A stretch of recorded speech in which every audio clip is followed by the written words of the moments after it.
What's going on, everybody? Welcome back. It is a brand new episode of the Just Win Baby podcast. And today, got a little bit of a variety hour for you. Normally, we're here talking about the next UFC card that's coming up, and we're breaking it down from bottom to top, but that's not going to be possible this week. UFC is on a rare off week. They're right back at it next week with a hot and heavy schedule. So at the end of this conversation, we will talk a little bit about some early thoughts on UFC 287. But in the meantime, we've got Bellator 293. We've got PFL starting back up once again for their new season. So we wanted to make sure that we brought you something this week. My man JWB been hard on the grind. So we're bringing him back once again to drop some knowledge on the people. Rich, how you doing, brother? Yeah, how's it going, man? Like you say, no UFC this week, but we do have some Bellator and PFL. So we thought we might as well give the people something. And here we are, man. Absolutely. And if you guys look back at my BetMMA.tips, it's no secret. I've never hid from the fact that Bellator ain't really my thing. I'm not very good at betting on it. I don't spend as much time watching it, researching it, but Rich does a great job on Bellator. So nothing going to stop us from having the conversation. I'll probably have a lot less betting activity on this card, but we're going to talk through some of the fights. And if I have something interesting to add, I'll always do that on the back end. So without further ado, why don't we start with the first fight that you're interested in on this card? And that would be, obviously the main event, I think, is what everybody's going to be looking at. Marcelo Golm taking on Daniel James. And obviously these aren't two names that are going to blow your hair back, but Marcelo Golm does have UFC level experience. Last win was a big shocking upset for Daniel James. So give us a little bit of the context for this fight and what you're thinking about, if anything, from a betting perspective. Yeah, there's a few fights on this card that I have bet. This isn't one of them. I decided to pass in the end. Daniel James, I remember I lost the last fight that he had. It was against Tyrell Fortune, who won the first round. But then, this James, man, he's a beast. He ended up getting a finish in that fight via TKO. And he's good all round, man. He is getting on in age. He's 41. His gas tank is suspect. Obviously with the age that's going to come. Come round two, he is looking a bit weary. But he's strong in there, man. His takedown defense isn't the best, but he gets back up. And he looked pretty fresh, which was a surprise in his last fight come round two, even though he got took down in round one. So, I like James. He's the underdog here. Let's just get the odds up, see what he's sitting at now. Plus 120 still, so you can still get James at. Like you said, you got Golm on the other side. He seems a bit like a jiu-jitsu guy to me from what I remember. He had his run in the UFC, didn't do too well, but he did fight some tough competition. Tim Johnson, a good wrestler. Obviously, that's going to negate the BJJ. And Pavlovich, who got him out of there round one. But since then, he's been on a 4-fight win streak, finishing his fights as well. I think I'll go with Golm here. The younger fighter. It's probably lying correctly. It is enticing to get the dog money at plus 120 on James, but I think it is a bit of a trap. I think Golm gets it done. Probably a decision, but he might get his late submission. It all depends on the cardio of James, in my opinion. Yeah, there's a couple red flags for me on the Golm side as a favorite. Just a lot of cancellations, not been supremely active since he left the UFC. But with that being said, the UFC run that he had, you could break that down and say, hey, Sergey Pavlovich, where's he at? He's a top 5 heavyweight right now in the UFC. Archie, he's a world champion in other organizations, kind of disappeared off the scene a little bit, but obviously had success in one championship. And then Tim Johnson was on the periphery of Bellator title challenging as well. So I think that, those losses can kind of be explained away a little bit. He's on a little bit of a nice run. Understandable why he's the favorite as the younger guy, but also he does show those knockout losses. He's been finished before, and you got a guy with huge power on the other side. I think maybe the KO prop would be the way to target the underdog here.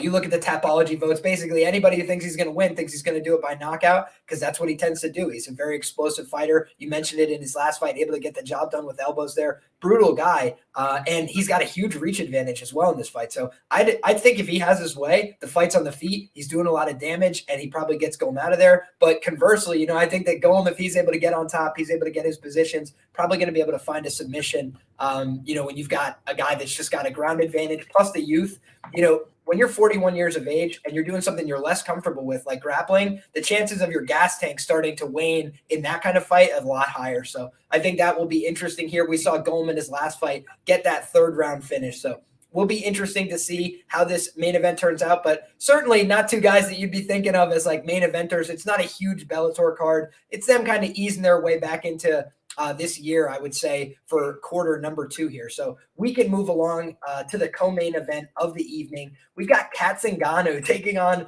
Leah McCourt, and these are two people that are in obviously very different places in their career, right? Kat Zingano, basically her best years are far behind her, has not looked her best since coming to Bellator MMA. In the UFC at the tail end of her run, didn't really look like herself. She had some problems outside the octagon. She dealt with a lot of things in her personal life, and she was always a very impressive fighter. She's got great wins, but when she's not able to get her wrestling going, when she's not able to get on top and get her grappling going, she really struggles. So do you think that Leah McCourt is a live underdog in this fight? I think that the odds are certainly quite wide given the age disparity, but when you have a dominant wrestling and grappling heavy skill set, sometimes that can be justified no matter the age gap. So what do you think of this one, Rich? Yeah, well, it's women's MMA, isn't it? So I think any underdogs could be justified. They often get the lines wrong. And like you said, she's 41 years old here, Zingano. Her best days are definitely behind her, man. So, I don't hate a dog shot in this situation. I do think Kat's going to get it done. I thought the submission line for her at plus 800 was wide. That's gone down to plus 600 now on Zingano. If she gets a finish, it probably will be by submission. I expect this to be like heavy grappling exchanges between the two. That's why I think Zingano is going to win. I think the experience and her strength as well, but mainly the experience will get it done over McCourt. She's a grappler herself, McCourt, obviously. And I just think she's going to get outdone, man. I don't think she's going to do anything to push Zingano, and she should have her way with her, man.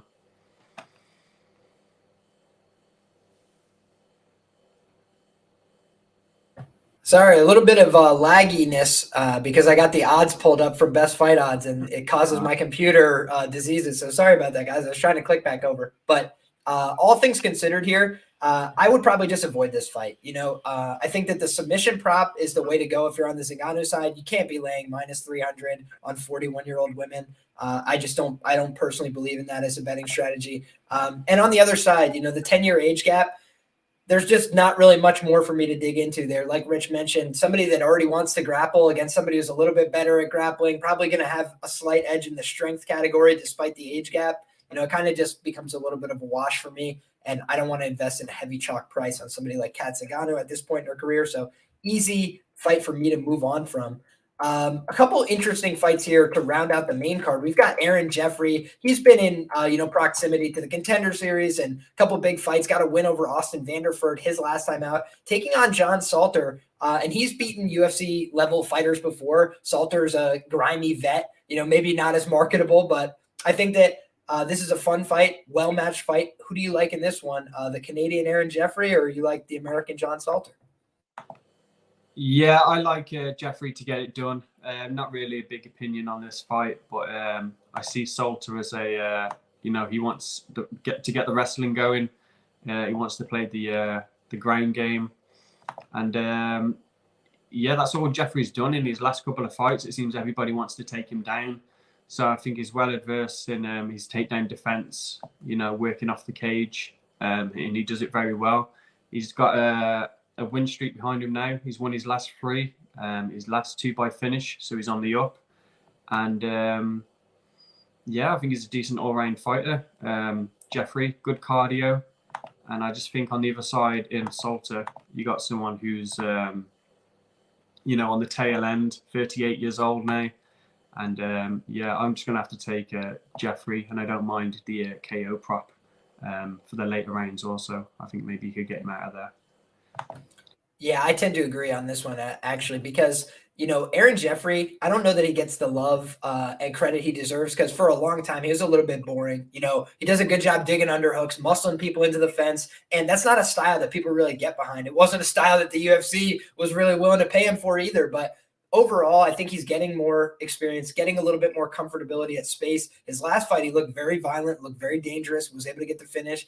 I think that in this fight, whether he has to end up grinding it out for the 15-minute decision, I just think he's going to have more physicality. I think he's going to be able to keep the fight upright long enough to win the fight. So I like Aaron Jeffery as the side. In that fight, not a huge opinion for me, but just a younger guy. I think he's fresher, better place in his career. Yeah. Next up. To be said on that, Aaron Jeffery at -400, you don't really want to be paying that price. So it's probably just better to pass, maybe take a shot on the KO. But yeah, you don't want to pay that chalk on Jeffery. I feel that. And these Bellator cards, oftentimes I think people miss what the complaint about Bellator is. The complaint for me as a bettor is that oftentimes there's a ton of huge chalk favorites. It's not to say that the chalk always wins. It's just to say I prefer a little bit more competitive, closely lined fights to try and dig into. And oftentimes you see in these top couple matches, aside from the main event, we're looking at pretty sizable favorites. The Bellator matchmaking process tries to build one fighter normally, whereas sometimes the UFC matchmaking process puts, iron on iron, and we lose a contender that we were excited about, but we also get those really competitive, high well-matched fights. So next up, Archie Colgan taking on Justin Montalvo. And we got a couple of Wyoming boys on the card tonight, a couple Wyoming All-Americans, I believe. Archie Colgan, Bryce Meredith, we're going to talk about a little bit as well later. These are two guys that are very credible, very good wrestlers. I think that the fact that they're two teammates competing on the same card, going to give each other good energy, bolster each other a little bit. Montalvo's no slouch, though, coming in at 5-0. Do you have a betting opinion on this one? Do you think that the Wyoming boy rolls here? No, and I don't care. Pass. Love it. Quick, easy, and straight to the point. I think that Archie Colgan's going to get the job done. Everybody else agrees. The line absolutely ran away on this one. But again, at this point, what are you doing laying a -1,000? In this kind of sport, with this kind of variability against somebody who's 5-0, it's not even like they're feeding him a complete can. So I just think the point of profitability is certainly long gone on that side. Next up, Sullivan Cauley taking on Luke Trainer. And this is a great, matchup as well. I think that this is a fun fight. Sullivan Cauley coming in, moderate favorite here. And I think that that's probably deserved. He's a good prospect, very strong physically, explosive guy. I think he said he wants to set the record for the Bellator fastest knockout this weekend. So, he's going to come out aggressive. What do you think about this one, Rich? Yeah, I like him here. You could have got him at around about -185 earlier in the week, something like that. I think he's back up to -210 range now. So yeah, I like him here. He needs to chill out on coming out fast though. He's got a couple of round 1 KOs, and I'm sure he's feeling himself at the moment. But he's got a good test here in Luke Trainer. Trainer's not the best, and he's got some quit in him. Well, I wouldn't say quit in him, but he definitely chooses submission over position at times, and gives away dominant positions, and throws away the fight, man. He's a hard person to put your money on. So yeah, I do think Cauley's going to win here, but I don't think he's going to get a round 1 KO. I think Trainer's too good. I was interested in the sub prop, which was +800 for Sullivan. I think he can get it done. He trains with Brian Bader. He's got some good wrestling, which he hasn't chosen yet. But yeah, I think the sub line's a bit wider, +800. And yeah, I think he gets it done, man. Maybe a parlay piece at -200. There's obviously a few other chalky plays later on the card too. I like it. Want to shout out, we always say sharpest chat in the game. Got some great regulars rocking with us. Appreciate you guys that are all here. Cole says, what's good? Happy to hear from you on an off week. Absolutely, brother. Let's make some money. Our boy Tim in the building. What's up, fellas? Tim's been absolutely crushing it. Make sure you're following my guy, Tim. And then Pepe says Montalvo KO3. So maybe if you're putting together that chalky parlay, you you steer clear of Archie Colgan, because we got a sharp guy in the chat who thinks there could be an upset brewing. So shout out to you as well. Another New York guy in the building. We got the Yankees brim on today. I'm a Mets fan, but baseball opening season, you know what I'm saying? We had to represent, put on for New York. And then the last thing, Liam, are we ever going to have new guests on the show, or are we stuck with the limey? Guys, each and every week, me and Rich are coming at you, dropping information. This week, no UFC, so we're here dropping it about Bellator and PFL, but we're going to touch on some UFC like I mentioned. But each and every week, we're going to be doing this show. Doesn't mean that I'm not going to do more content on this channel. There's going to be a lot of other stuff coming, but me and Rich sticking to it, and I think that we've been doing a damn good job so far this year. So, everybody stay blessed. Appreciate you. Next up, guys, we've got another great fight to talk about. We've got Rat Garbage, Mandel Nallo, taking on Adam Piccolotti here. And these are two guys that are, looking to take that next step up. I think Mandel Nallo has kind of been on the fringe of breaking through, especially by Bellator standards. Not always easy to kind of get that mainstream appeal, but he's got the interesting nickname. He's got some fun finishes. What do you make of Mandel Nallo and his potential here in this fight, Rich? Oh, I like him, man. I think he hasn't reached his potential. I heard about him a while ago, but it seems like that's all people keep saying about him. He's got potential, but he doesn't really show it and move up to the big leagues. But yeah, he's got a great all-round game. He likes to keep it stand-up range, use his kicks. But yeah, he's got a solid ground game too. It seems that when he loses, it's because people try and wrestle him and, pressure him, take him down. This fight, I believe, is late noticed for Adam. So yeah, I think Nallo will get it done. I think minus 150, minus 160 range is a good bet for the money line. But I think he could even get a finish here. I think his ITD was around plus 200. I think Adam coming in on late notice. I don't know. I just think later on in the fight, Nallo could find a TKO, especially if he keeps it standing, man. I think he's got a huge advantage on the feet, especially with his range. He's a tall guy, man. These are two guys that I'm not as familiar with, but just from a wiki capping standpoint, right? Obviously, I know Mandel Nallo a little bit better than Piccolotti, but it just seems like Piccolotti's got a pretty clear ceiling. You look at the guys he's beaten: Karakanian, Jake Smith, James Terry, Carrington Banks, Brandon Gertz, right? No names that are really standing out to you, but when he takes a step up in competition, somebody from Bellator you've heard of, Goiti Yamauchi, David Rickles, Benson Henderson, Sidney Outlaw, Mansur Barnui, those guys have all cleaned him up. So it's just, for me, I think there's kind of a gap between the guys that he's beating and then the guys he's losing to. Seems a little bit more like enhancement talent to me, respectfully. So I think that he's probably going to be on the wrong end of a Mandel Nallo highlight this weekend. Next up from us, you've got something on Sorenson versus Collins, because I've got legitimately nothing for you here, Rich. No, not much. All I'd say is I don't think Sorenson being a sizable favorite at minus 200 on one book is justified. It's women's MMA. I don't mind a shot on the underdog here. Collins has good judo from what I've seen from the tape. All these girls she's fighting, yeah, they're only 0-1 fighters. They are bums. But her judo seems solid, so I think she can get Sorenson to the ground. And Sorenson isn't good off her back, man. So I think it's a dog or pass situation. Tend to rock with that. It's WMMA. I'm not laying chalk with no 9-5 Pam Sorenson, but I wish her the very best this weekend. Next up, we got Joey Iceman Davis coming in against Jeff Creighton, 8-0. Weird note about this fight is just the layoff for Joey Davis.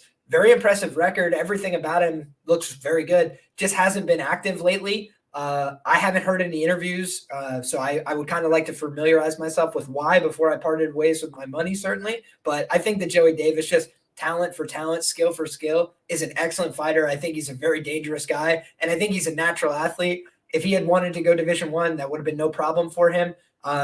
Notre Dame College, I believe, is where he went in Ohio. It's a fantastic, fantastic school. I've wrestled people from there. It didn't go so good for me, right? Like, I know that they have a very quality program, and the word around the town is always like, it's guys that maybe don't want the D1 lifestyle of people looking over your shoulder and checking your homework and all this stuff all the time.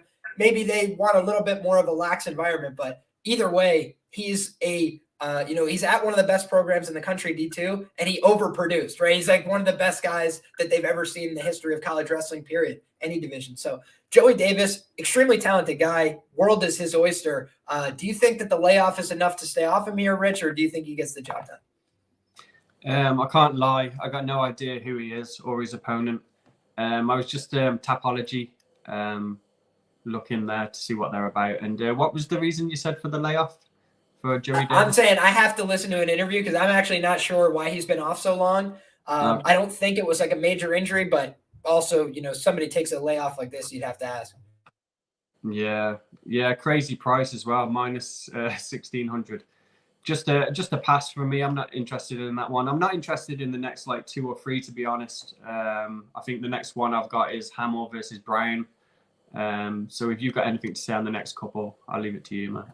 Hammel versus Browne. I'll just quickly say I think Christian Edwards is probably going to run over Raheem Cleveland, respectfully. And I don't have much else to offer for those middle fights. Lance Gibson Jr. and Tokov seems like a sneaky good fight, just kind of shoved in the middle of the card, 7-0 versus 7-2. But Randy Field is like the next attraction that I've heard about on the card. So please, why don't you take it away with Hammel and Browne? I think I've got like 2 bets on this whole card, man. It is pretty poor. When I first looked at it and seen the names, I was like, oh yeah, I could have a bet or 2 here. But yeah, I'm just keeping it small. I don't mind Hammel to be one of the bets on this card. I like his wrestling. I think he's shown that he can wrestle well. He's done that in his last 2 fights against Logan. Browne is a live dog from what I see on Twitter. Everybody seems to be on him. I don't blame him. He's got a solid game. He didn't get the win in his last fight, but it was a good showing against Mamedov. Yeah, I don't really remember that fight. But yeah, he's the one who fought Nallo the fight before that and won by ground and pound. He had the pressure, he had the wrestling, and he's quite strong, man. He is 33, but I think he's looking solid. So I can understand why people are taking the shot. But I think Hammel's wrestling would be too much. I think he's just better, man. I think he's going to negate Browne's and probably win a decision. Let's have a look at the odds on that one. Hammel by decision. Oh, minus 105. So minus 105. So they know how that's ending. Yeah, so I like Hammel. I think under minus 200. I think that's a bet. I can see him at minus 175 here on some books. So yeah, I like Hammel to get it done, man. Yeah, and it seems like the line is kind of moving one direction as well. It's at minus 170, best available. DraftKings doesn't let me in, but if they let you guys in, DraftKings minus 170, probably not a bad number, just relative to the market as well. A lot of minus 200s on sharper books.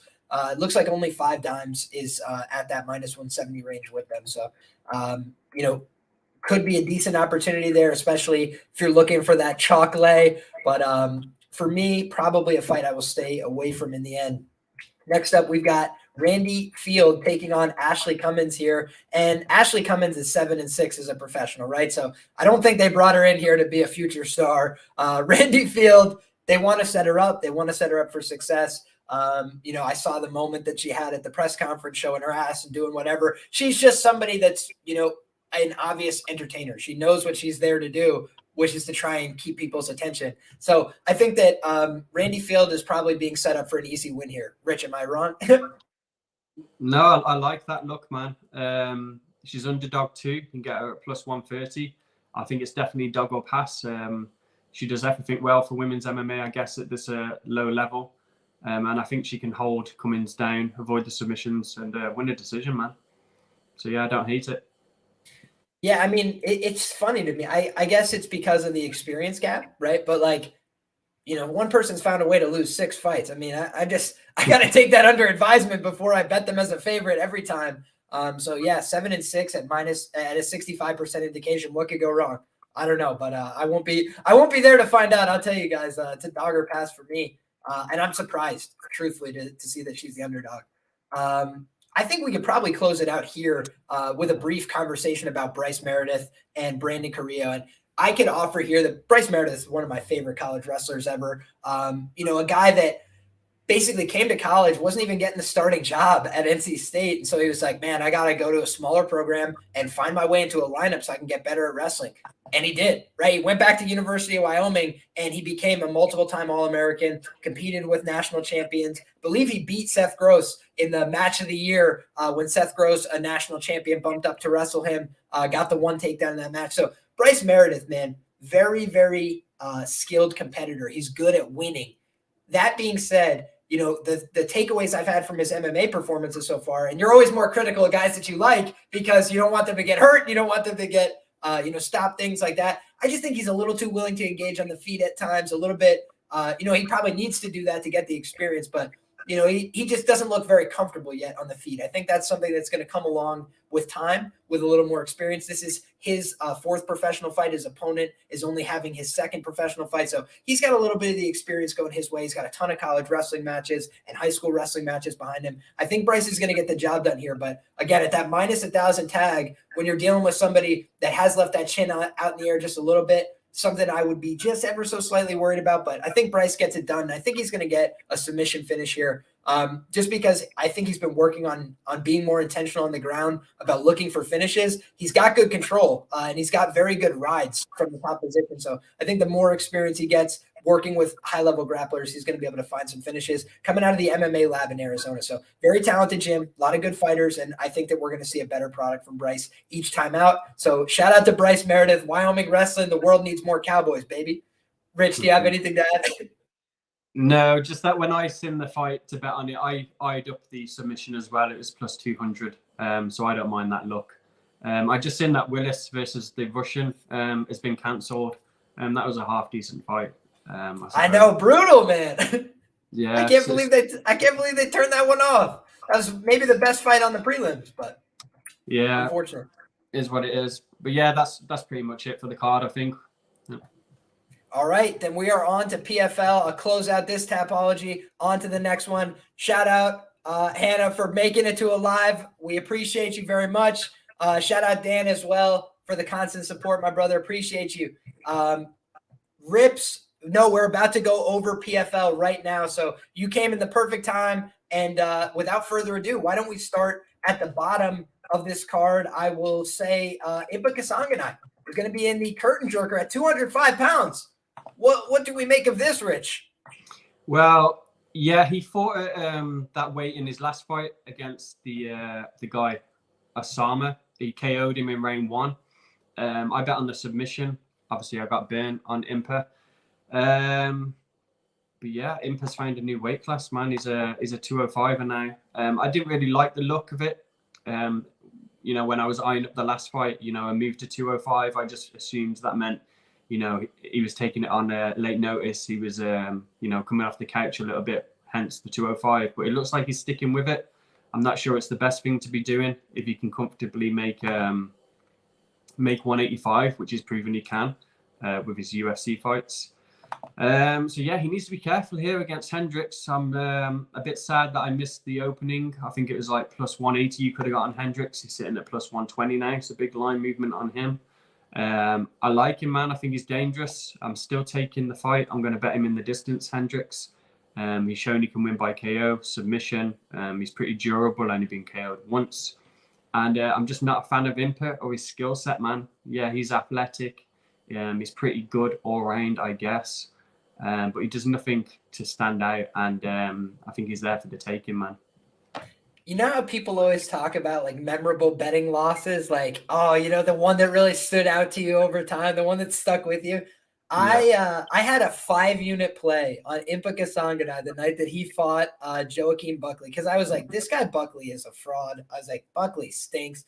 And this is early on in my run too, which I always tell people, if you're new to betting, the most confident picks that you have are the ones that are going to lose, right? Like if you haven't gotten some experience, you haven't felt these things out. Korean Zombie against Brian Ortega. Another one, just swing and a miss, right? It's like if you feel too confident, it's too easy, you already have it all played out in your head, you're missing something. And For me, with Impa Kasanganay, he got spinning back kicked in the face. It's like the craziest knockout in UFC history. And I just thought to myself, I was like, man, I really max bet like a guy who's got very few fights, none at the UFC level, against somebody like it's like it didn't make sense when I started to deconstruct it. So for me, I've kind of just laid off of Impa Kasanganay from then on. I'm like, I wish the guy well, but I can't be betting on him.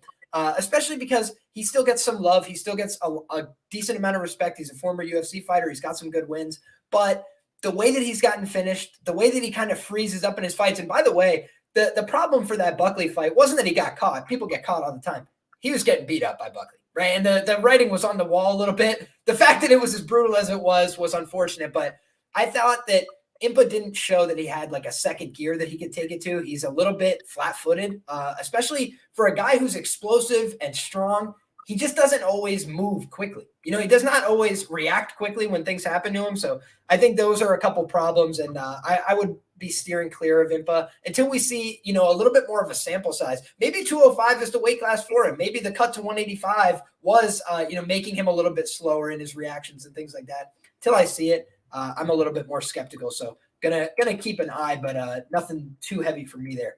Are there any other fights on the prelims that you are passionate about talking about? I think that Hamlet and Fakhreddin is going to be getting some attention, pretty high level fight there. But a lot of the other fights here, fighters that I'm not too heavy on. What do you think, Rich? Anything you want to get off your chest? Yeah, you got to be careful with PFL because obviously, more than half the fighters, I reckon, are on steroids. I think that's definitely the case with Impa now. His physique is just crazy, so I expect him to be on it. And some other people I expect to be on steroids are Pinedo and Bin Jo Sung. I think they're both on steroids from what I've seen from their last fights, especially this Korean guy. He just looks ridiculous. And I'm all for it, man. Take what you want. It just makes things more interesting for us. But when you're betting, man, you got to be careful. You could watch somebody in their last fight, watch the tape, and they look like shit. And then you watch them in PFL, and they're showing up like Arnie. So, yeah, I don't mind Pinedo in this fight. I think it's going to be a stand-up fight.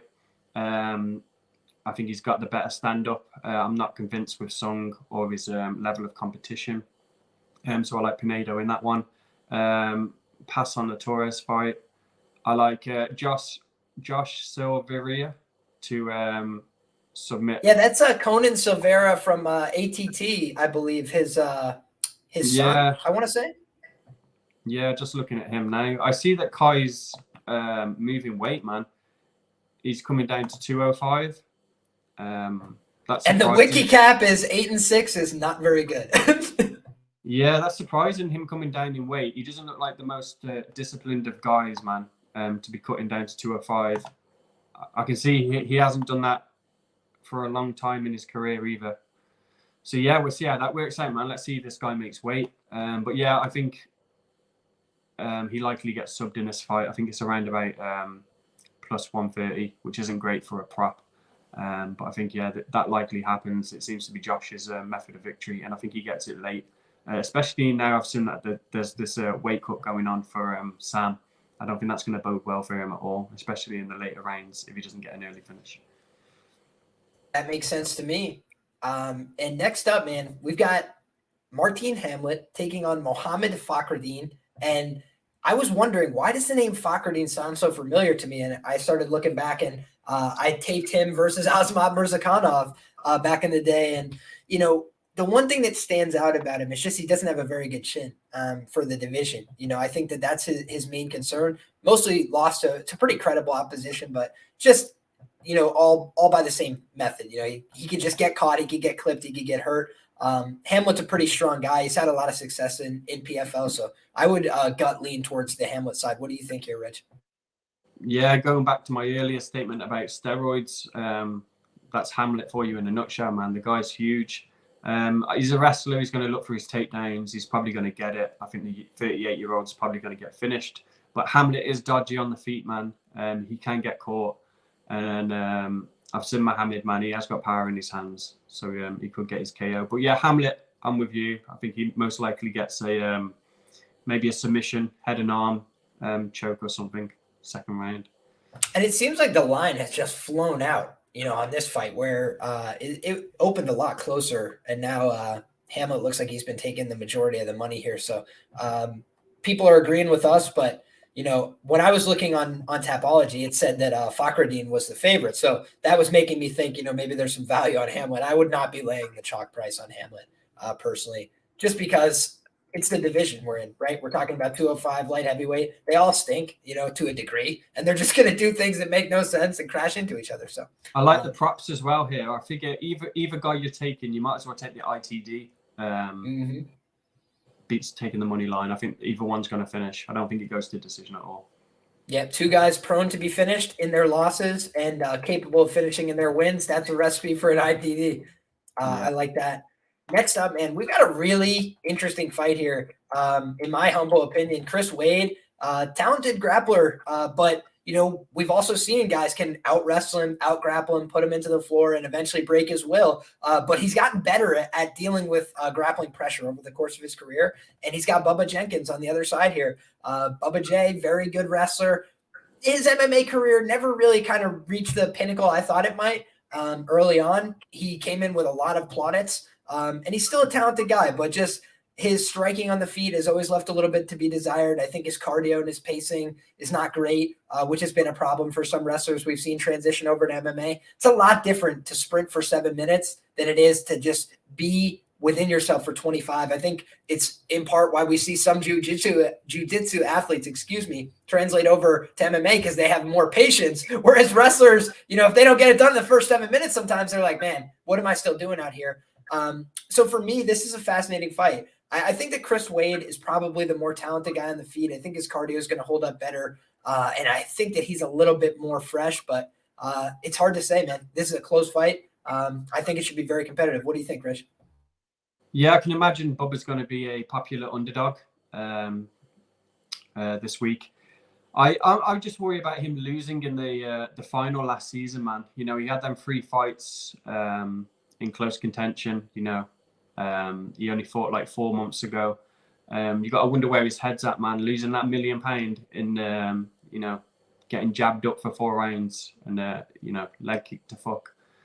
I just worry about like his mental state coming into this one. You've seen it before, especially with the people who win the £1 million. They don't come in as motivated as they should be. So yeah, I think if I had to bet it, I'm not. But if I had to, I'd bet Wade by decision. It should be some wrestling transitions where I think Wade would just be he'll have the more oomph about him, man, coming in here more with more excitement. So yeah, I think Wade gets it done by decision, man. Yeah, and Bubba's coming back off the KO loss and also just doesn't really, in my opinion, pace himself beautifully. So with Chris Wade, I feel like the first round's a toss-up here, but I do think that just pretty reliably he'll find his way back into this fight. So that's why it's hard for me to go against Wade here. Movlid Kabulayev taking on Ryoji Kudo is going to be on the main card. I don't have much here. Kabulayev's got a phenomenal record. Looks like it's a pretty clear setup fight. They want him to win this fight, I would think. What do you think, Rich? Yeah, I agree, man. Clear setup. I think I'll be taking Movlid by submission. I'm just seeing what the line's gone down to now. Plus 300. So I think that's pretty nice, man. It's actually gone up from what it was. Yeah, that's not loading. But anyway, you can get it at plus 300, the submission. I think it's a setup fight. We've seen on the other side, Kudo, what he was all about last season, getting finished. So, yeah, give me that prop all day, man. I think you get subbed. I like it. I think that Kabulayev probably is taking action on the knockout prop, would be my guess as to why the sub prop is improving in price. But I would think he's going to win this fight, ITD. I agree with you. Next up, we've got the featured bout of the evening, Krzysztof Jotko. I didn't even know that he left the UFC, swear to God. That was a surprise to me when I saw this booking. I think he should absolutely win this fight. I mean, I just looked at the record of Will Fleury. He has a loss to Alan Amedovski. I'm fading you. And then on top of that, and Amidowski, I mean, he can obviously win by knockout. That's basically his win condition. But, the guy's been getting submitted by regional level competition. Say anything you want about Jocko. He's a pretty tough guy to look good against if you're an average fighter. And I just think that his negation strategies are good. I think he's probably a better grappler than Will Fleury by a significant margin. And on the feet, I think he could win minutes as well. So I think Jocko probably runs away with this one. What do you think, Rich? Yeah, fully agree, man. What do you make of him being at 205? I think he's probably doing it because he's not in the UFC anymore. And he's like, time to phone it in a little bit. And I still think he's going to win this one easily. I think that he will eventually get exposed at 205 just because I don't think that that's the proper weight class for him. I do think that, the way that you normally beat Jocko is by making him wilt, by like getting him back when he's trying to get over on you early on in the fight. And some guys have outpointed him to decision, close ones, that kind of deal. But most guys that break Jocko, they break him by he gets to a decent position and it doesn't work out. They still keep moving. It happened with Uriah Hall. It happened with a couple guys where he's able to work his way back, they're able to work their way back into the fight.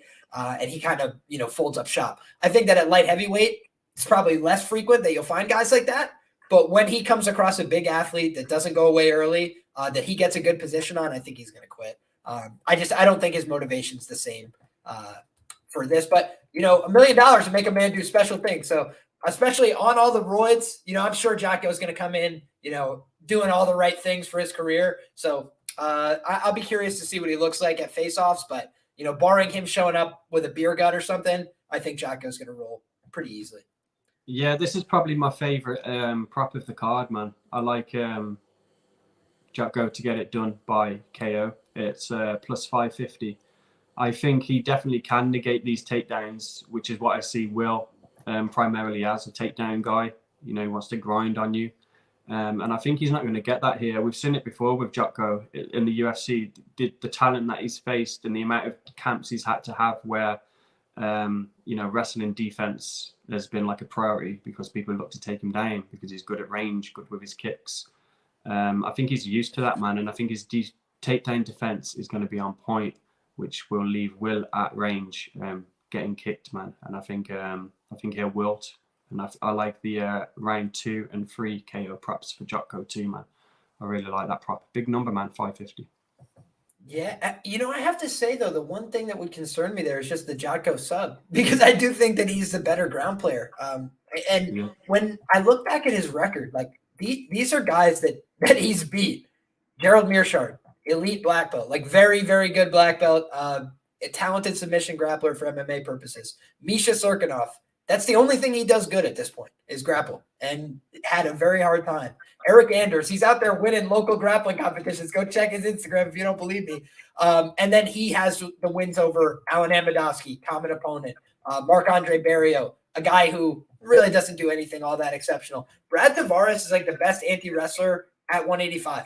That's what he does really well. If you want to strike with Brad Tavares, you mess him up. But if you want to wrestle, he'll mess you up. And that was kind of the deal. I think that, looking back at his resume, man, Jocko is not a special UFC fighter, but I do think that he is just very solid everywhere. I don't think he's bad at anything. So I think it'd be pretty tough for somebody with the level of experience of a Fleury to get the win over him. But more power to him. He's my Irish brother. So I'm obviously rooting for the guy to show up and look well. But I think he's getting finished, my man. I would worry that it could come either way, but I don't know what the ITD prop is. It might be nerfed.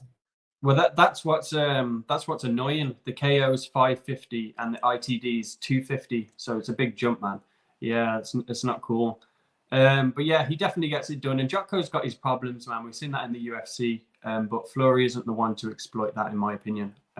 So I love this bet, man. I like it. Shout out to Jay.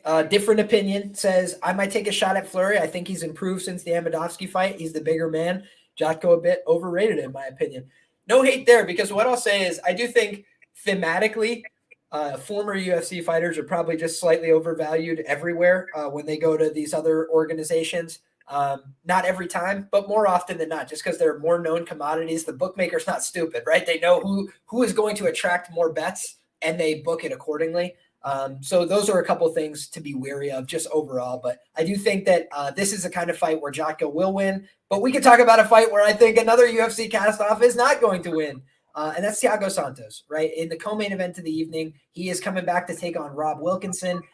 I don't think that this is a great matchup for Thiago Santos. I think that Thiago is a little bit slower than he ever was. You know, when we watch his recent tape, his recent fights, I thought he looked okay against Jamal Hill, but Jamal Hill is not a very good wrestler and grappler. So he got, you know, a little bit audited in those positions. It forced him to improve. It forced him to defend takedowns, but he also wasn't really worried. He's like, what is Thiago Santos going to do to me from on top? You know, I'm just going to get back up to my feet and then he's going to be more tired than I am.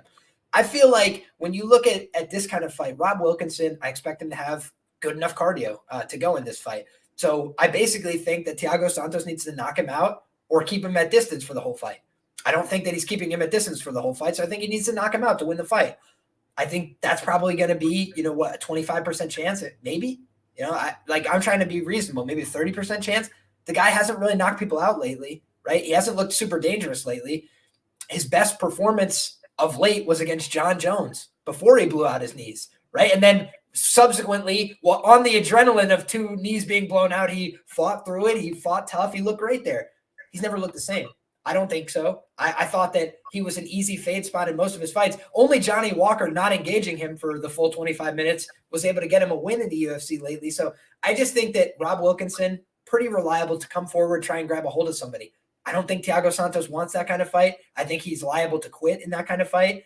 We saw it against Glover Teixeira. He dropped Glover a number of times. He looked good. But then if you keep pushing the action, if you don't get knocked out, he will eventually concede, man. And it's happened against Jamal Hill, but it's happened in the past as well. His ground game, I don't think is anything to write home about. Yeah, I think that Rob Wilkinson is probably going to take him down and submit him. What do you think? I'm on the opposite side, man. I think Santos is good here. I don't like the I don't like the competition for Wilkinson. You know, Pesta, Suto, Monte. You know, who are these people, man? Wilkinson, legends of the game, dude. Bums, man. Yeah, he was in the UFC. Obviously, he had that fight against Izzy, 185. Takes his steroids, goes up to 205. Is an absolute beast. Obviously, he comes forward recklessly, throwing bombs. I think Santos could put him out. Everything you say is true. You know, Santos is on the decline a little bit. But the experience, man, the amount of like main events Santos has had, the title fights, like you say, against John Jones, 5 rounders, counts for something. And I think when you got a plus 150, 160 number against his name, you have to take the shot. And in my case, when you've took the shot on Omari last fight against Wilkinson, I think you certainly have to stay on the fade train for Wilkinson and bet Santos here. But yeah, he's just had a baby Santos with a Yana. Maybe he's got some like, you know, rejuvenated, you know, sense of wanting to go for the belt again, you know, for his family or whatever. So maybe he comes out here confident, man, and actually goes for it and doesn't run away for the 3 rounds. Yeah, I think that if he approaches it like the Blachowicz fight and just comes forward randomly spamming hooks, I think he'll probably win. But I just haven't seen enough aggression from him lately to be confident. But again, we're not talking about laying the minus 150. We're talking about plus 150, guy who's got more experience, better experience, more used to the weight class. I think there's a lot to like there, especially he might be on freaking horse tranquilizers and steroids and everything else you can imagine. He's in PFL now. Maybe he shows up with 2 new knees and everything else. But my guy Pepe says, I favor Santos too, especially Rob coming back off of winning the Millie. We know that when guys win the Millie, sometimes they maybe stop going for that extra run in the morning, or they forget to go do that extra workout at the gym, or they stop going to jiu-jitsu 3 times a week is 2 times. So things to be weary of. I think Rob Wilkinson probably going to show up, you know, as we expect him. However, you know, that fire in the pit of your belly might not be there when you get hurt and you need to recover and you're like, man, I got $1 million. What the hell am I doing trying to fight back right now? So I do think it's a real thing because a lot of times people that are desperate will do desperate things. They'll fight through things that are crazy. And I just don't know that we'll see that same level of desperation. So certainly not enough for me to lay chalk against 2 very sharp opinions. And that leaves us with the main event of the evening, man. This one's sad, brother. This one's real sad because I was going back and I was doing a project going ahead on my UFC 287 tape, trying to get ahead of the game there, and rewatching Rob Font and Marlon Moraes. It's just a sad fight, man, because Marlon comes out, he's shooting takedowns, right? Doesn't look like Marlon getting on top. And you could tell that almost it's like a guy who used to be really good at something. You could tell he's got a lot of the right foundation for a guy that could do jiu-jitsu and MMA. He doesn't love it. He doesn't want to be there. He could there's just something about his passion, his energy. He doesn't feel as at home in a fight unless he's on the feet swinging. The problem is he can't take a punch anymore at all. Not very well, certainly. Rob Font hits hard, but how many guys have we seen take shot after shot from Rob Font and not go down? 300 strikes, not go down, not get hurt, not get wobbled, not get a scar on their face. I just don't know about this, man. When Marlon was taking jabs, his head was going rattling. He was getting wobbled. He was getting hurt. He was getting rocked backwards on almost every strike. And it just seemed like he could not engage in an exchange, right? And if you can't exchange, you can't fight, right? I think that's pretty clear because the other guy might not go down on your first punch. So you got to be able to exchange at least a little bit in these fights, at least enough to survive. And I don't think Marlon could do that anymore. I think that if he's not in a static control position, he's getting finished. And I think that's one thing that people might underlook here. I know that the other guy, I know Loughnan's not the world's most lights out finisher. He finished his last fight, round 4 TKO, but I think that this is a fight that is a free win for Loughnane. I think it's a free finish for Loughnane in all likelihood. I think he's going to knock him out. The biggest bet I think that I ever placed on an opener, I basically put down my Bet Online account on Song Yadong round 1, Song Yadong KO 1, all these things against Marlon Moraes. He's been shot for that long, guys. So when he was still in the UFC, I was like, I'll dump my account on Song Yadong round 1 KO, every prop that they would take for 250, because I was so sure of what the outcome was going to be. And unfortunately here, I feel the same. I just think it's not a time for Marlon Moraes to be fighting. I think he should have retired. I think he has retired. I think he's going to retire again on Saturday night. Yeah, say no more, man. It's a sad state of affairs, man. Lost his last 5 fights by KO. The live betting in the last fight was crazy, man. Obviously, it was a 3rd round finish by Shaman, but I think in between rounds you could have got Shaman at like plus 800, something stupid. Obviously, he was getting beaten up and stolen for the first 2 rounds. But yeah, like you said, it's a free win here for Brendan, in my opinion. Obviously, Moraes is dangerous in the first half of the fight for the first round, but after that, it's all downhill, man. I expect Brendan to be cautious, to be honest. I can see maybe a late KO by Brendan, but probably maybe a Brendan decision is a sharp play, man. I think Brendan round 2, because I'm telling you, man, even if Marlon comes out and does his best work and wins round 1, he's getting finished in the second round. If he does that, and if he doesn't, I don't know, man. I just can't see him engaging in a fight that's stand up for 10 minutes and not getting knocked out. I can't see it. Yeah, not at this point, man. It's brutal. You're right. And I hate saying it too, because I think Marlon's a fun guy. And people that haven't been around for a while, go back, watch the old fights, watch the WSOF days. They were some times. The guy put on a show. He's a fun fighter. But when you go back and watch those wars, you understand why he can't take a punch today. He already did. He already took all the punches of his whole career. But that Henry Cejudo fight changed him forever, 100%. If you don't believe me, go back and rewatch it. Henry Cejudo is for real. He broke him mentally, and he has never recovered because he had Henry finished in round 1, and Henry's a fucking dog. So he refused to go down. He refused to quit. He came back out. He put him away, and that broke him mentally. He's never been the same offensive threat, and he's never had the same finishing instincts. Even when he gets guys hurt now, he doesn't know what he wants to do. He doesn't know how he wants to finish. With Merab, he left Merab like basically on death's door twice and let Merab recover in that fight, and he got finished in the same round. So he literally killed Merab. Merab is dead, and Merab recovered to kill him in the same round. You can't have that happen. You just can't. So those are all the red flags for me. Wishing him the best, though. He's had a lot of fights. This is going to be his 36th professional fight. Guy's been around forever, but all the good things must come to an end. I think Brendan Loughnane is a PFL star. For whatever that means, right? Like, he's a piece that they're trying to build around. The UFC let him go. People know that he's talented, that he could hang with those guys, that he was on the UFC's radar. I think for all those reasons, they're putting Brendan in a position to succeed. and try and move into the face of the company kind of role. So guys, really quick, before we transition to some quick thoughts on UFC 287, some early looks, just want to say, if you're not already, get subscribed to the damn channel. Make sure that you drop a like on this video and hit the notification bell, because you never know when me and Rich are going to be going live, dropping some knowledge on your head top. This week, wasn't expecting anything PFL and Bellator, but we still came through with something for you. Wanted to make sure we put some information in your hands. Do with it what you will. But as for UFC 287, I mean, it's a phenomenal card, right? If you were ever going to take a week off and let something simmer, the top 5 fights on this card are fantastic, phenomenal. So I'm going to pull up the card here, but we can talk first briefly just about this main event. I mean, it's a compelling rematch, but it's also, you know, for all the stakes in a lot of ways. You know, it doesn't seem like the organization is trying to position this as, hey, let's do this 5 more times. You know, let's do a best of 7 series. It's like, this is the one. This is the one where we're going to try and figure it out and move forward. Because I also think it's unlikely Alex Pereira is going to have 2 more fights at middleweight, right? Or 1 more fight at middleweight. I think more often than not, we're going to see that this is, you know, probably Pereira's last dance at middleweight. So with that being said, I think it's a fantastic fight. I think it's a really compelling main event. And I don't know if I should go back to the well with my bet from last time, because last time out, I had Israel Adesanya and I had him by submission. And I'll tell you what, man, I went back and rewatched the fight. He never came close to 1 submission. So I will just own that.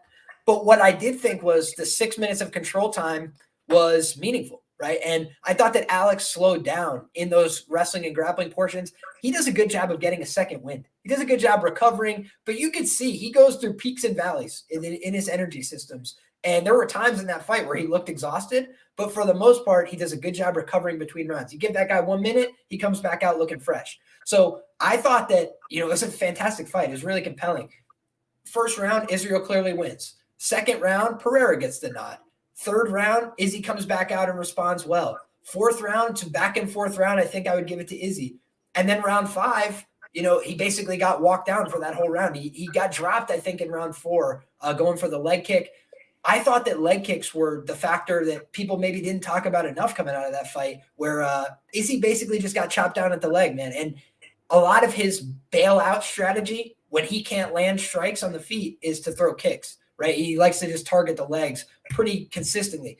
And Pereira did such a good job of checking the leg kicks. I think it threw Izzy off. I think that that's going to be an adjustment from Izzy in this fight, is that he's going to target the body with a lot more of his shots, in my opinion, because the legs are just so dexterous for Poatan. He keeps like kind of like a square on stance a little bit. Like he's obviously staggered with his footwork, but he's like squared up to somebody. So it's very hard to land to the outside of his stance, whereas Izzy is much more bladed. And he's very easy to hit on the outside of his lead leg when he's standing in southpaw. So I think that those are some things that I took away as like big pieces of the puzzle, maybe not getting all the love that they deserve. What were some of your takeaways trying to break down this fight? Because, you know, it's hard when a fight's already happened 3 and 4 times to expect a different result. But now we're doing it in MMA, only seen 1 iteration in MMA. And it was close to being a different result, where if maybe we get to the end of those rounds, I had Izzy up 3-2. So fascinating fight, Rich. What do you think? Yeah, at the end of round 2, Izzy almost had him out of there, man. You know, he was wobbling a little bit, Alex, at the end of round 2. So, yeah, it could have been a completely different story, man. I am going to make a bet on the fight. I do like Izzy to get it done. And I think he's going to get it done early within the first 3 rounds. And that's what I'm going to bet, man. I think it looked like he had the game plan that I thought he would have, Izzy, in that fight that they just had. But then it seemed after round 2, he kind of took his foot off the gas. You know, I figured the way to beat Alex was to pressure him, stay in his face and take the fight to him. You've seen in his, he's got a KO loss on the regional scenes. That's how he got finished there. You know, he threw everything he had at the guy. The guy shelled up and then put the pressure on him and, you know, TKO'd him. And I thought that's the path to victory here for Izzy. And he was doing it, man, for the first 2 rounds. So I'm going to ride with him again, man, and hope that he, you know, tries to do exactly the same thing.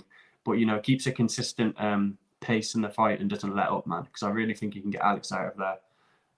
He already knows if the fight gets extended, Alex ain't going nowhere. He's got good cardio. So your best bet is, man, to throw it all at him in the first 2 rounds, in my opinion. But what the fuck do I know, man? I feel you. I think that it's so fascinating because, you know, I really think we need to see Izzy kind of just change his style and approach a little bit here. Most of the time, he likes to be the counter fighter. He likes to be the guy going second. He likes to let his opponent get some offense going and kind of make reads off of it. I think that's a terrible idea against Alex. You know, it's just the guy's too dangerous. You don't want to let him go first. You want to go first at all times against this guy. And you got to put, in my opinion, punches and kicks together, and you got to keep it going from a further range. I think Izzy should try and keep his jab as his primary weapon here, stay out of the range of the left hook as much as he can, and punish him with open side body kicks. Just drive in shots as much as possible, because the one thing is, we saw one offensive wrestling attempt from Pereira the whole fight. He got on top into the full guard. He looked very uncomfortable from there. It was only like a 5-second exchange. I just don't think that we'll see Pereira trying to go for many takedowns. It just doesn't strike me as that kind of guy. So I think Izzy can kind of kick higher on the body with more impunity here. Whereas against a lot of other opponents, all they want to do is catch a kick, take him down. And I think that that was something that Izzy, you know, focused his game on kicking low so guys can't grab a hold of me. And it worked out very well, especially against a lot of boxing-oriented opponents, wrestling-oriented opponents. I think now, you know, this is a different challenge. He's got to come out and march down the kickboxer, get in his face a little bit. And then if he's under pressure, he's got to use his kicks to the body and the head, in my opinion. Get some respect from Alex. He almost domed Alex with a couple of head kicks as well. And Alex did a good job to roll a few of them, get out of the way, took a couple of clacks to the side of the head. He's a strong guy, but he's not above being put out, and he's not above quitting, right? And that's the other thing is, like, you were talking about that fight. He ends up actually submitting him. All after he's like grounding him out on the ground. It's not even a real choke hardly. It's like a short rear naked choke. He gets the choke because Alex was just done. You know, he gave everything trying to finish. He got the guy coming back on him, and he was like flat down, face down. So he was getting beat up. He was ready to go home, and he took the way out. I think that Izzy, you know, he just didn't do a great job consolidating top positions. I thought it looked like a guy who was maybe at his first or second wrestling or jiu-jitsu class, and he's getting the right spots. He just doesn't know how to exert pressure. I think if Izzy learned how to hit down from the top position, he would have submitted him in the last fight. He had the back for several minutes. I think like 4 minutes in a row, but he could only get one hook at a time. He never knew how to break him flat. He would get wrist control. He'd do a lot of the right things, but not a lot of the right things together. If he does 2 or 3 of them together, I think he's going to take the back and finish. Yeah, so are you still going to bet the submission again? I just might go back to the well, because I'll tell you what, man. I'm going to bring up the calculator here. I bet it at plus 1,600, I think. So plus 1,600 implies a 5% chance of it happening. I'll obviously wait and see what it is. But if you had said going into that fight, Israel Adesanya will get 6 minutes of control time, and the price is the same, I think almost everybody would say, I'd bet that then. So for me, that was kind of the thing that made me feel justified in the position. However, I can also acknowledge he wasn't really close to any sub attempts there. It would take some improvements. But then I see he's posting all these videos of him drilling takedowns and working jiu-jitsu. So I'm like, all right, fair play. I mean, he's an Atos purple belt. I know that Pereira's been working on his jiu-jitsu as well with Glover and these guys, but it's not always about that, right? It's about comfortability. It's about whether you're still hurt or not. Pereira got hurt several occasions in the last fight. So a club and sub is viable here, just in the same way that Izzy coming out and trying to shoot takedowns and get on top could be a viable path to the sub. So, man, I think it's a fascinating fight, but I haven't placed any wagers yet. Going to be waiting, seeing how the market shakes out a little bit and doing my due diligence. But that's a fight that I'm certainly interested in. A couple more fights that we can touch on briefly on the main card here before we get on out of here. I think that another fight that we got to touch on is no, please go ahead. You got something. No, I just thought you was going to speak Burns and Masvidal. Is that what you were going to say? Of course, man. We got to talk about that co-main event. Got to. I think you got a strong opinion. Go ahead. Yeah, let us know in the chat as well who you guys have got in these fights that we're going through. But yeah, I've got a bet on this one. I'm taking Masvidal all day, and I can't believe the line is now plus 375. It's been fluctuating a little bit since the opener, but yeah, you can get him 375 now. Masvidal, I just think it's insane, man. Yeah, he's 38. and he's lost his last 3 fights. And I guess you could say he's been off for a minute, getting on for a year now. But in terms of styles, I think he thrashes Burns all day long, man. I'm not impressed with Burns. I don't like him. I did cash on him in his fight recently. Let's get his topology up so I can get it right. Magny, but we know Magny's got problems on the ground. So I have cashed on Burns, but I know what he's about and I know what I'm betting on and not betting on. And I'm not betting on him to sub Masvidal. Ain't happening. No chance. Masvidal's going to negate any takedown attempts or grappling exchanges, in my opinion. Look who Masvidal's been in camps for, man. Kamaru Usman twice. You don't think he's been drilling the takedown defense? Colby Covington. Before that, he had the camp for Ben Askren. Damian Maia, a few fights before then. Like, George knows how to negate grappling, man. They fought together at ATT. I think Burns knows what's up when it comes to the stand-up. And I'll be taking the KO as well on Masvidal. And I think, Burns, I think he gets checked in the first round, man. I don't like his striking.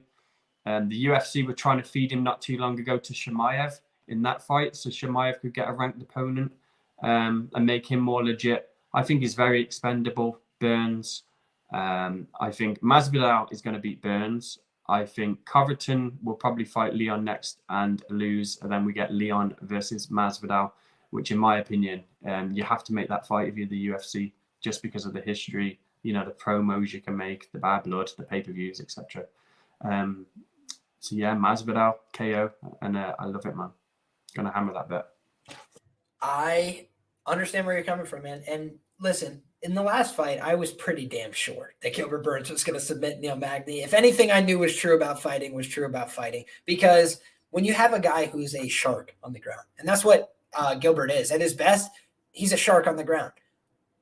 Neil Magny's a fish, right? And I say this with love and respect, but it's just like, you've seen the videos of Chimaev in the blue basement at Renzo Gracie, New York, just like, how do I submit him now? Do I do this? Do I do that? He's like moving, picking, choosing. Oh, this one. Okay. He's just rolling around with him, having fun, right? That's a shark taking on somebody who's a fish. I think that in this kind of fight, Jorge Masvidal, you can say a lot of things about it. He's a journeyman. He's been around a long time. Is he a fish? Is he a fish? No. He just had a 25-minute fight with Colby Covington where Colby, I think got close on one rear naked choke for half a second. No, right? That was 25 minutes of aggressive wrestling pressure, and he didn't break. He didn't quit. He didn't give up the sub. Fought Kamaru Usman for 25 hard. Didn't quit, didn't break, didn't give up the sub. Got knocked out. Fair play. Gilbert also got knocked out by Usman. One was by the most thunderous left hand you've ever seen that basically slumped the man onto the other man's shoulder. That's crazy. And the other one was a jab, right? He jabbed Gilbert, and then Gilbert was like, where are we? And he started, going through static electricity. So when I look at this kind of fight, man, I say to myself, people don't really know the real Masvidal, because now people have only seen Masvidal the last couple of years where he does the street Jesus and this and that and the whole gimmick. And God bless him for it. He became a huge star, all this stuff. But you go back and you watch Masvidal and you say, like, how has he lost before, right? It's like Masvidal normally loses by just a little bit too little. Too little, too late, 29-28. It's just out of reach. Gets outlanded 51-50, right? Like, that's kind of his story of his career. The story of his career was not, everybody took him down and made him look like a bum on the ground and they just wrecked him. That never happened. Michael Chiesa tried to take this guy down, and Michael Chiesa, by the way, submitted Beneil Dariush. So before you tell me he can't grapple and this, stop it. Michael Chiesa is a killer-be-killed grappler, and he went all out. Takedown, try and get the finish, try and rip this guy to the ground, try and go for the, and he gassed himself completely, and then he got submitted. That's what happened, because Masvidal is not a fish, and he makes you work, and he makes you earn every position. Damian Maia had this guy's back for 15, did nothing with it, never came close to finishing him. Do I need to make more examples? No, I don't think I do. Do you remember when Gilbert and Maia started to tangle up a little bit? Was Gilbert just running through him on the ground? No. He was like, let's get back up on the feet. I think that on the feet, it favors Masvidal pretty clearly. I think that on the ground, you would have to favor Gilbert. That's it. You wouldn't have to favor minus 500, right? If it was a pure jiu-jitsu match in the gi, or maybe we're talking something a little different here. Now, I think that me and you might slightly disagree, right? In the sense that I can understand why Gilbert's favored here. I mean, he's a little bit fresher in his career, less fights. Both these guys former 55ers, but who looks a little fresher, just like eye test. Maybe Gilbert looks a little fresher. Okay. But outside of those kind of things, I really just think that people don't realize how talented Masvidal is in his other ancillary skills, right? Yeah, maybe he wasn't good enough to beat the best guys at the right time so far. But when you just look at the skills, he's not a punk on the ground. He's not going to be easily worked on the feet by anybody in the division. He's kind of just a tough out for everybody. So unless you've got massive power, unless you're Shavkat Rakhmonov and you've got this huge size at 170 or so, you got to have something really unique about your game, in my opinion, to just make Masvidal look bad. Colby, elite cardio, 25 minutes of pressure, couldn't break him, could not make him quit. And that's his ultimate rivalry, right? All Colby wanted is like to get this guy to relent, concede, quit, give up. And he didn't. And he almost knocked out Colby. He was about to fight for the title, right? Hit him with a big shot, no follow-up there.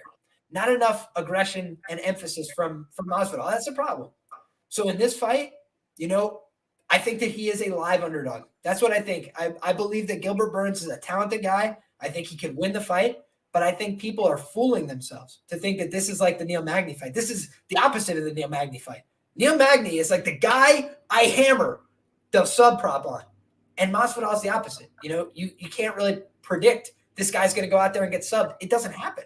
It hasn't happened since Toby Amato with a reverse triangle in Bellator in like 2010. Bro, I don't understand it. Maybe people in the chat, if anybody's on Burns, maybe they could give an opinion why they think the line is justified. Because I can understand making Burns favorite. Fair enough. Masvidal's 38. Maybe you put him at plus 180 or something, Masvidal.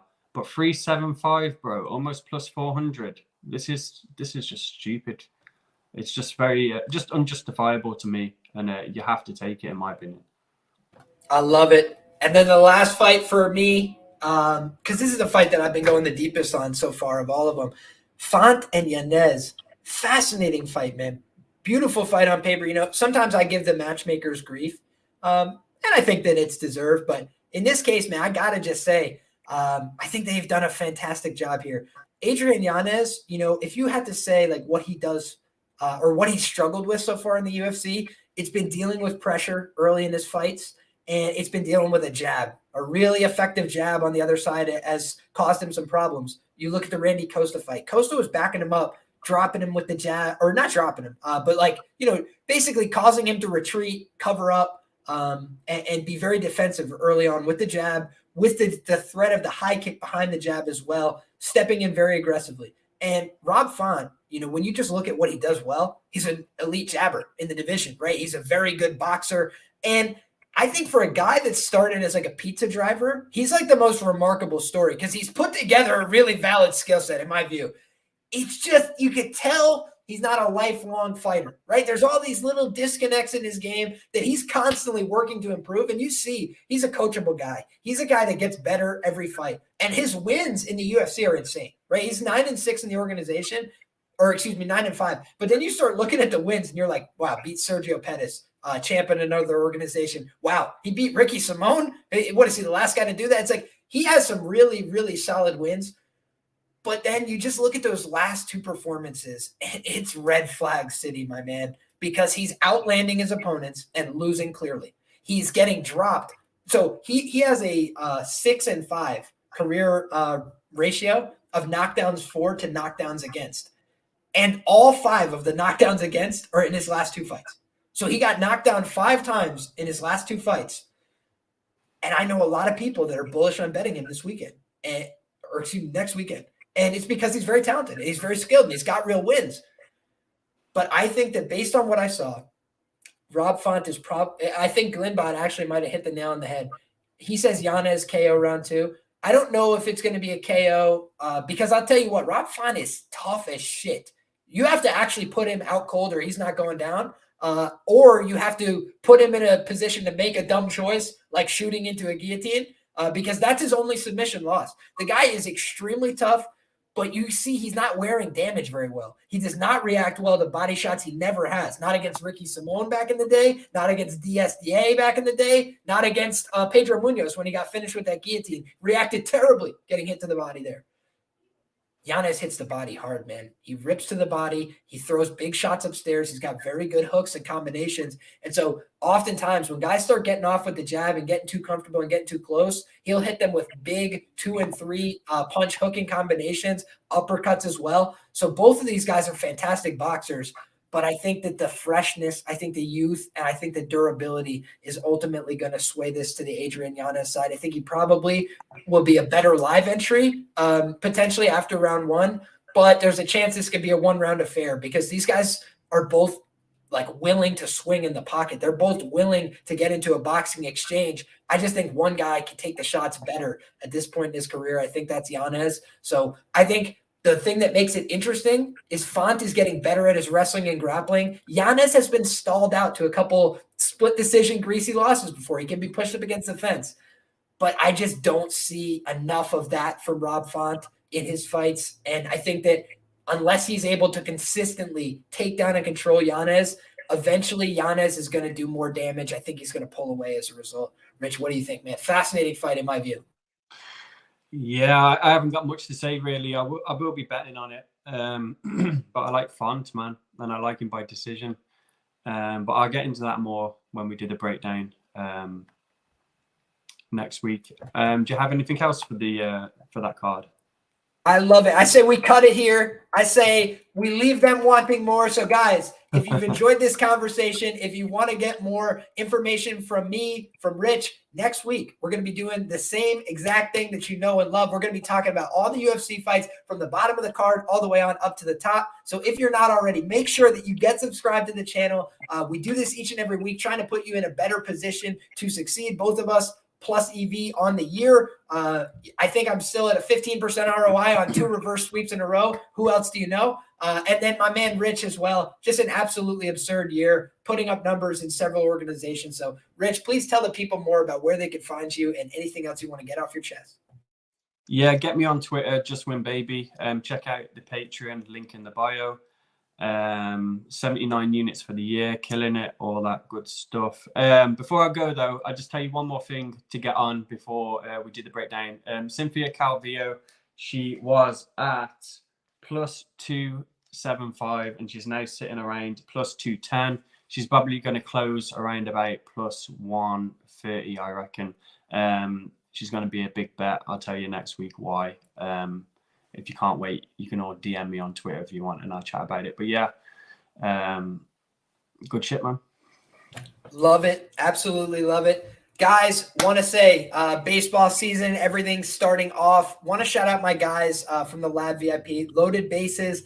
They're doing it every day on Twitter. Go follow the page. Fantastic spaces. If you like MLB, welcome to opening day. You know what I'm saying? New York had to represent in the building. So you can find all my stuff, guys, at Liam Picks Fights. That's on Twitter. That's on Instagram. And all the information that you need is down in that description box below. Want to say quickly on the way out, this show, all my content brought to you by Prize Picks, simplest game in all of DFS. So guys, if you haven't tried it out already, go ahead and use my promo code Liam for a 100% deposit match up to $100. We've made it to the end again. The reason you need to subscribe today is because, guys, later tonight, UFC Never Have I Ever for UFC 287. It's coming your way. Get subscribed. You got something to look forward to. And then we're back next week to break down UFC 287. So God bless you all. I hope that you enjoy those fights. Until next time, everybody enjoy the regional shows that we've got in the interim. We got UFC back in a big way next week. God bless you all and enjoy the fights. Thanks, guys.